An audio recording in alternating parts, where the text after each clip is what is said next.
So this week, Amy and I want to talk to you about whether you're asking yourself the right questions. And full disclosure, sometimes you just have to roll with things. We recorded an entire episode and then realized we couldn't hear the sound. So here we are again. This is going to feel like this we're doing is take it again. two, and we cannot believe that we have to do this over, but here we are. Listen, sometimes things don't go how you think they're going to go. Yep.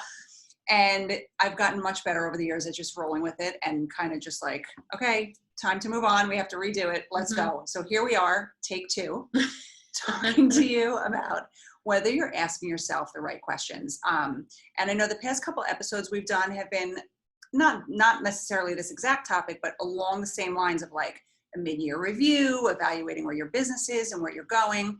But our topics always stem from the personal development that we're reading and listening to.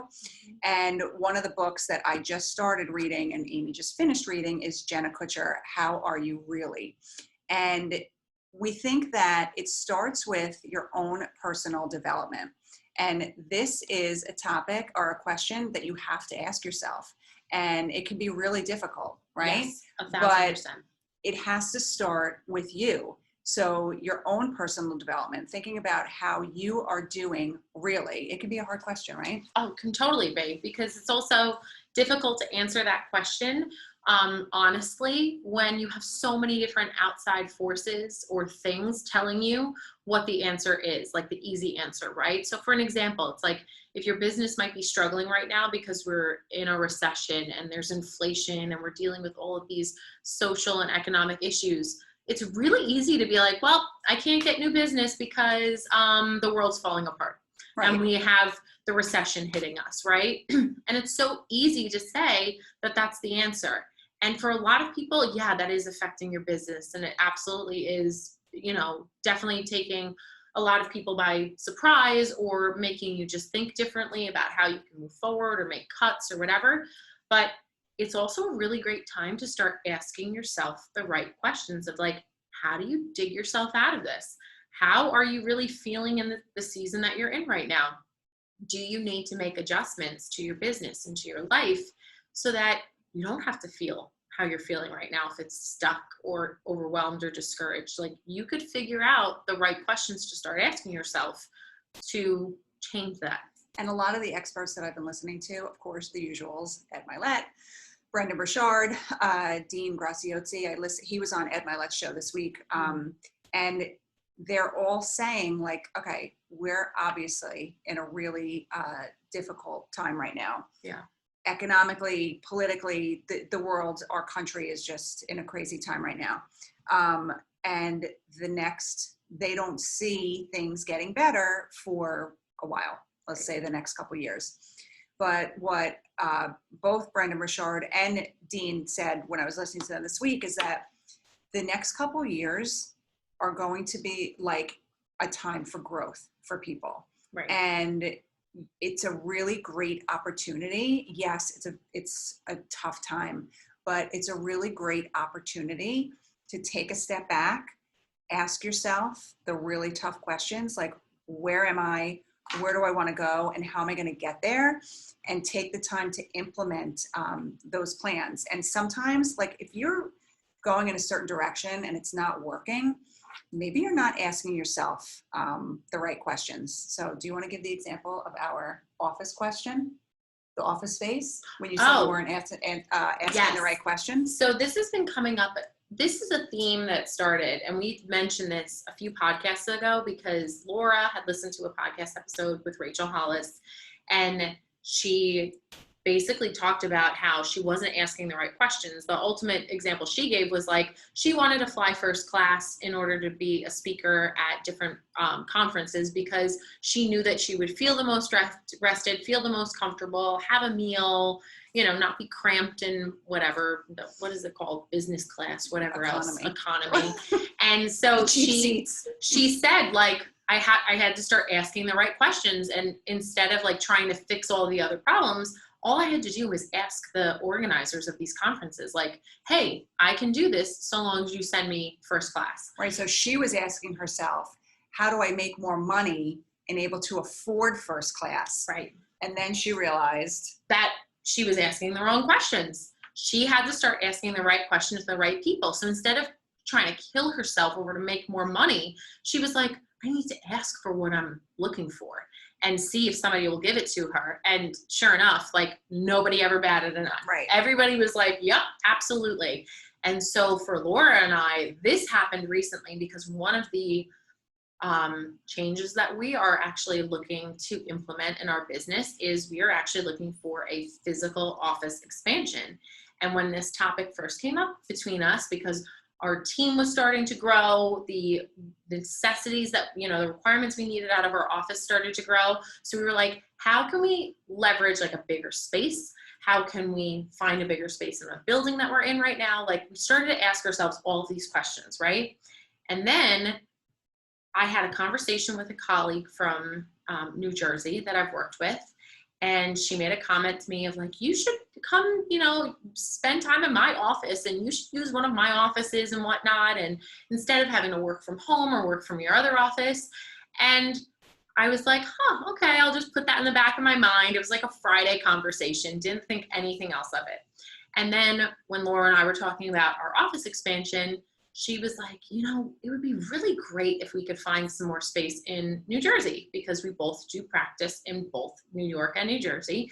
And for the ease of our clients and different transactions or meetings that we have, it would be really helpful to have that space.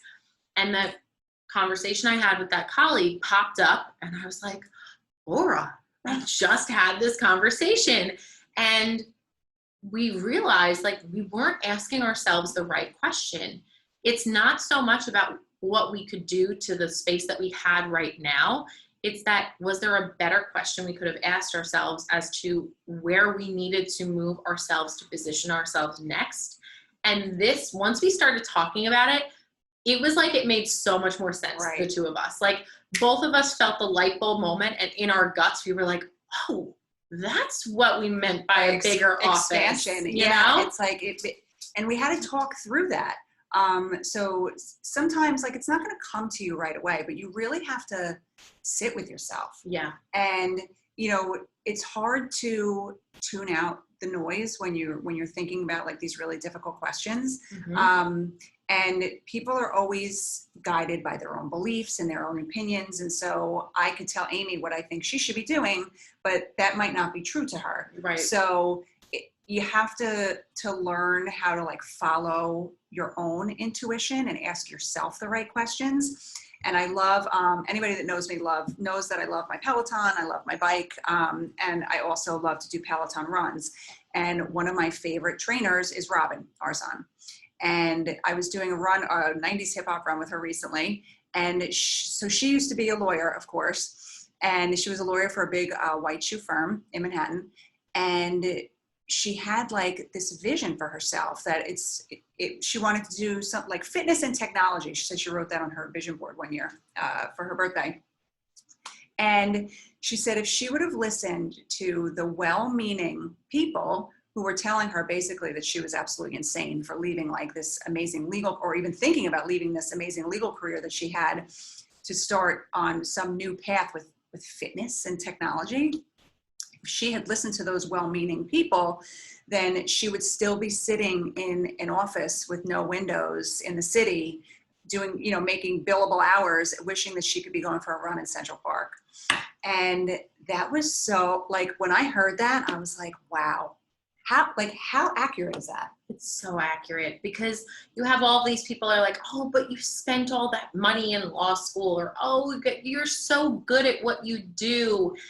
If it doesn't feel right to you though, at the end of the day, like it didn't feel right to Robin, it's not for you. Like, and it's so tough to have that conversation. What did I say earlier? It's like when you start getting those uncomfortable feelings of like, oh gosh, I really don't want to acknowledge this, but it might be the truth. Yeah. It's like that door opening and you could start to see the light coming through, and that's where you're supposed to be headed to next. And it's really scary. So easy to say it sitting in our chairs right now. So easy to say, but we both faced that exact predicament in our lives. Yeah. Especially when it comes to our legal careers, that it's like you have those uncomfortable pangs, and it's easy to listen to all the people that tell you you're great at what you do, you shouldn't make the change, there's so much risk involved. But then on the flip side, somebody like Robin Arzon proves that when you take that risk on yourself sometimes, and you follow that intuition and you acknowledge that people mean well, but they might not have the best answer for you, you have to follow your gut and see where it takes you. And for her, look where she is now. She always says during her runs, bet on yourself. Bet on yourself. So And true. I just love her for like that motivation and inspiration, but it's so true. You have to bet on yourself, listen to yourself. And this doesn't just apply to people that own their own business like Amy and I. No. Like we've been in the employee situation, like we were employees somewhere else and we needed to make a change, but it took us a very long time to get to the place where we were able to make a change. And we had to, in that time period, we had to ask ourselves some very difficult questions, right? Yes. And I left first. Yeah. And so even after I left, you were there asking yourself some really hard questions. Correct. And for me, it was all right, so Laura's doing this. I don't have to do that though. But then I don't know if I want to remain where I am. And it was this almost like I had to go through it myself. I'm one of those people just naturally, I have to go through something myself and have it like knocked up the side of my head before I really like realize it. And that's kind of what happened. And this is where it's kind of like woo-woo. What does Jenna Kutcher say? It's like the woo meets the work, right? Yes. So in her book, How Are You Really, which we highly recommend, even the title is something that I think is worth mentioning here now because it really ties into this about asking yourself the right questions. You could ask yourself, how are you? And you can start regurgitate the answer that you give to everybody. Good, I'm busy, things are great, or oh, we're struggling, you know, the economy's really difficult, and you have all these questions, right? But then when you add the word really to the end of it, it really invites you to examine how you're really, really feeling. Like, And you might not want to know the answer. You might not know, which is why you probably avoid this question. Yeah. But if you think of like somebody asking you that question from across the table, it almost just like completely destroys any kind of whatever air between the two of you where you could be totally and honest and vulnerable with yourself. And if you think about Robin Arzon, Jenna Kutcher, Jen Sincero, which I'll talk about in a second, Brendan Burchard, Ed Milet, all of these really powerful thought leaders all say the same thing consistently. It starts with you. Like if it does not align with you or you do not feel like it's fulfilling your purpose or helping you grow, you have to start listening to that person inside your brain. Yeah. You have to start listening to yourself and like acknowledge that. It's not about perfecting the perfect morning routine that somebody else does, because how many times do we say this? Yeah. We could give you all the tips and tricks in the world that might have worked for us. Some might not, some we still do, some we might not. But if it doesn't work for you, it's not going to work. Right. And you can't keep force feeding it. So you have to take that introspective look and start asking yourself the tough questions. Yeah, it has to be true to you. And like I said, you might not want to hear the answer. There have been many times where I had to ask myself tough questions and I really didn't want to hear the answer. When I left, you know, the firm that I was at, it wasn't necessarily the answer I wanted because it was the harder option. Like staying there I could have stayed there forever. Like we could have stayed in that circumstance. Mm-hmm. But at that point, it just didn't feel right anymore.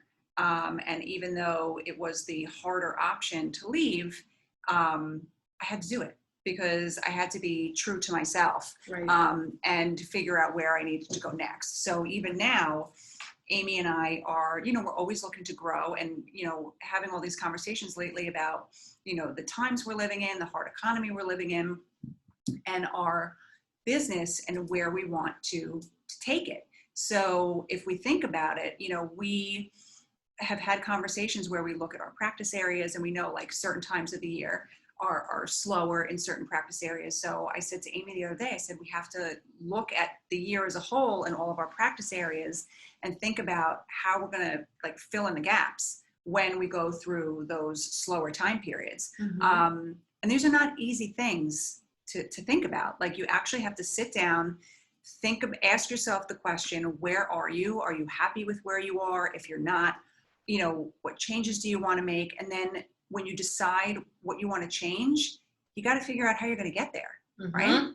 And the biggest thing out of that is that you actually have to have that conversation. Like you Right. have to have that evaluation, because if you don't, you're going to be stuck in the same circumstances over and over again, saying like, how am I still here? What can I do to change? And, you know, it's really hard. It's really hard to have those conversations and be honest with yourself, because it normally means that like something's not working, and people don't like to admit like that where they are right now is not where they want to be. Yeah. Right. You know, Yeah. it feels so much better to be like, okay, this is just a phase. This is just a whatever. But you can only do that for so long until you actually have to start taking action to make the changes. So for us, we know that as of late, whether it be our office expansion, our team expansion, our plans for our business and our practice areas for the rest of the year, we're having those conversations and asking those questions with each other. Thankfully, we have each other to do that, and really taking the time, because it's important. If we just flew by the seat of our pants, We've and been just- there in we've- other environments. we've and been there. No. It's chaotic. Mhm. And if you can thrive on that, I don't know how, but if you thrive on it, great, good for you. It's not us. not us. And so we think it's really important that you ask yourself the right questions and realize that the external circumstances, they impact you, but only as much as as you let them. Because people are still going to be super successful during this COVID pandemic / recession that we're going through. Like people are still going to make it happen. And it's because they're asking themselves the right questions about their life and their business and where they need to go to next. Yeah, you absolutely have to ask the questions, but how does it normally go, right? Like I will be listening to personal development or reading a book or something in the morning, and I'll be like, oh my God, I'll have this thought, right? Like I did this morning about the podcast and where we want to go with this. And I'll be furiously messaging Amy in the morning. Always. And yeah. And so, but we're lucky to have that. So Yes. I can message her. So the thought comes to me, and then I'll process it for like a minute, and then I will tell Amy about it. Yep. That's Right? exactly how it goes. Yeah. Like this morning, what I did, I called Laura after I got one of her 3-paragraph messages, and I was like, get out of my head, all right? Yes. Because we had a conversation yesterday with Dawn, with her team, right? We had a conversation. Then Laura and I had a separate conversation offline. Then this morning I started reading a book by Jen Sincero called How to Be a Badass at Making Money. Yeah. And this book always comes back into my life. I've read it before, but it comes back into my life at very pivotal moments in my life. And this feels like one of those pivotal moments for us because of the way that we're asking the right questions now. And she talks about this too. And she says, like, you need to start listening to yourself. You are here on this planet to fulfill a purpose that will make you have the richest life, whether that's financially or just in the experiences. Yeah, it doesn't have to be. But it's that idea. And then Laura sends me a message this morning, and it literally is exactly what I'm thinking about. And we're like, the synchronicity of our lives is ridiculous. You should just be a fly on the wall some days. Really. It's just insane. It's insane. It is. But and we're lucky to have that dynamic. I don't think it's super common. No. But again, we've been working together for many years. 1,000 years. 1,000 years. And so we know each other really well. Yeah. And we also have a lot of things in common. We think alike, we enjoy the same things, and we're both, into growing, and personally and professionally. So we're on the same wavelength. But that's like, we like to share these tips with other women who might be like us, who are in the place where we were in our last job, where we knew we needed to make a move, but weren't sure like how we could grow and move from there. Whether you're an employee or a business owner, like these scenarios are going to come up in your life. So that's why we like to share this stuff with you. We hope that these tips are helpful for you, and will help you maybe grow and move through the next couple of years.